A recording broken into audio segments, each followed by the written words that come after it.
Jy kan net 3 dinge gebruik en dollars verdien. As jy my nie ken nie, ek is Malzijn en ek is 'n digitale bemarker. Ek het 'n tyd gelede werk gehad, dit was nie 'n permanente werk nie en ek het maar net 'n startpunt gekry. Dit was so R5000 en dit was te min vir my. Ek het aan baie opsies gedink wat ek kan doen om ekstra inkomste te verdien, maar ek kon net nie aan iets dink nie. Ek het toe afgekom op die Legacy Builder program en ek het my werk gelos en ek het die feit gevat en ek het net begin inspring.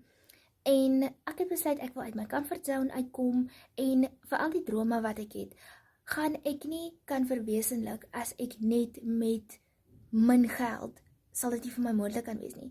Jy is dalk 'n permanente werker en is ook op soek na ekstra inkomste. Jy het al aan baie goed gedink en jy het al so baie gehoor van piramideskemas en scams, maar hier kan jy op 'n eerlike manier in dollars verdien net van jou selfoon wifi en rekenaar af. Jy het ook dalk drome wat jy wil verwesenlik, maar jy kan dit nie doen net met daai een salaris nie.